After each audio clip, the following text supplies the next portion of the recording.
समस्त को नमस्कार। मु संतोष दास। आसतु आज पवित्र कार्तिक मासर प्रथम सोमवार रे प्राची उपत्यकार अंगेश्वर शंभु मंदिर को बुलिबा को जिबा। एही मंदिर को अंगराजार कर्ण प्रतिष्ठा और निर्माण करिथिबारु एही शंभुक नाम अंगेश्वर होइछि। यह दशम शताब्दीर कीर्ति। आज सरकार उदासीनतारू मंदिरटी भांगिरुजी जीवाकू बसिछि। मंदिर उपरे गछ उठिलाणी, शिउली माड़ीगलाणी। सरकार दयाकरी ए दिगरे दृष्टि देबाकू अंचलवासी तथा सेवक माने दाबी करिसेंति। नमस्कार।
ହାର ଯାହାଙ୍କର ତିନୋଟି ନେତ୍ର ଯାହାଙ୍କର ସାରା ଦେହରେ ଭସ୍ମ ବା ବିଭୂତି ଅନୁଲେପିତ 10 ଦିଗ ଯାହାଙ୍କର ବସ୍ତ୍ର ସ୍ୱରୂପ ଅର୍ଥାତ୍ ଯିଏ ଉଲଗ୍ନ ସେହି ଶୁଦ୍ଧ ଅବିନାଶୀ ନକାର ସ୍ୱରୂପ ଶିବଙ୍କୁ ମୁଁ ନମସ୍କାର କରୁଛି।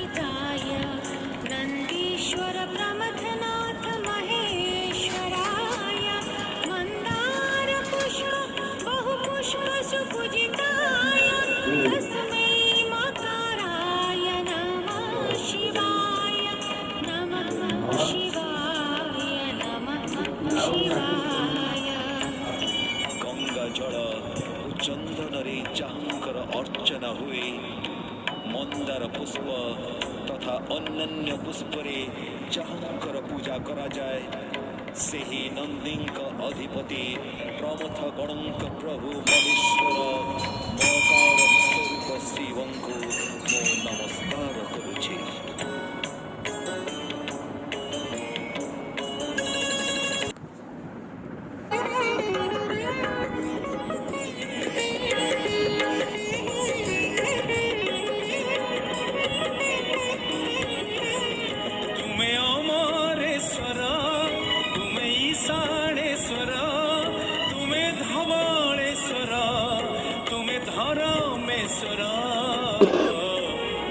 तुम्हें देव महादेव बाबा परमेश्वर तुम्हें देव महादेव बाबा परमेश्वर तुम्हें अमरेश्वर तुम्हें ईशानेश्वर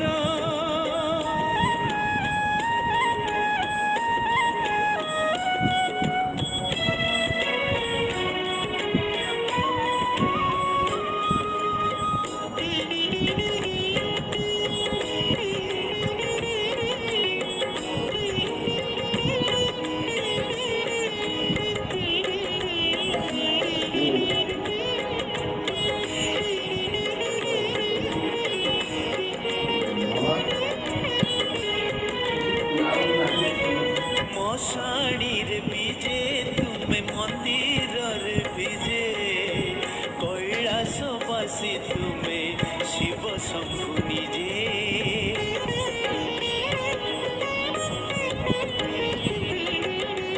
लिंग रूप निजे बाबा तुम्हें लिंगराज देहर पैता नाग तुम्हें नागराज तुम्हें दक्षिणेश्वर तुम्हें उत्तरेश्वर तुम्हें पातालेश्वर तुम्हें भुवनेश्वर तुम्हें बाबा रामेश्वर बाबा परमेश्वर तुम्हें बाबा रामेश्वर बाबा परमेश्वर तुम्हें अमरेश्वर तुम्हें ईशानेश्वर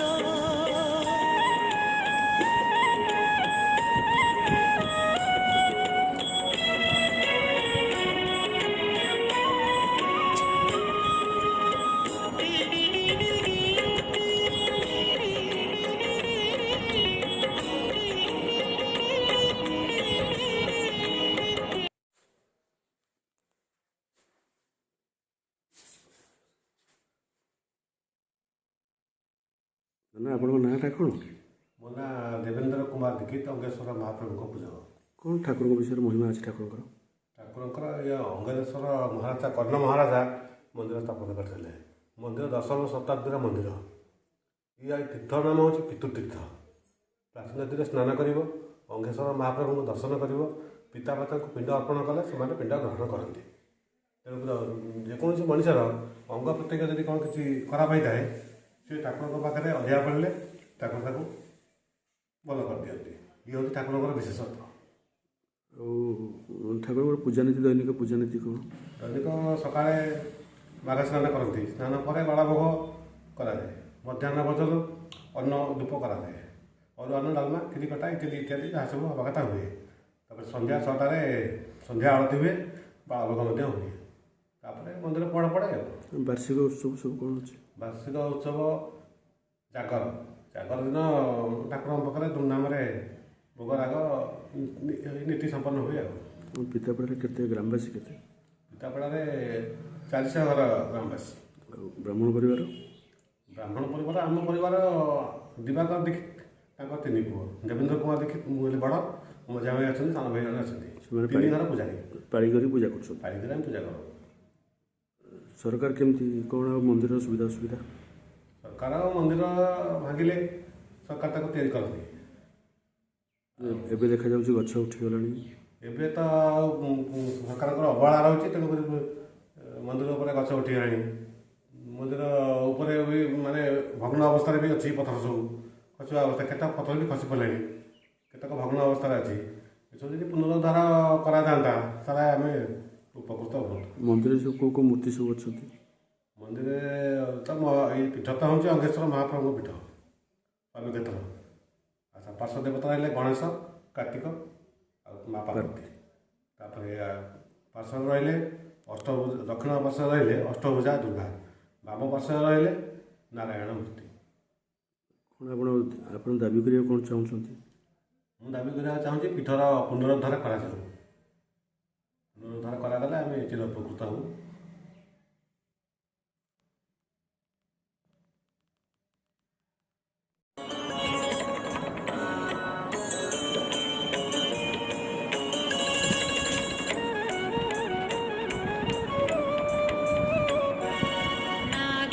नागेन्द्रहाराय त्रिलोचनाय भस्माङ्गरागाय महेश्वराय नित्याय शुद्धाय दिगम्बराय तस्मै नकाराय नमः शिवाय नमः शिवाय नमः शिवाय।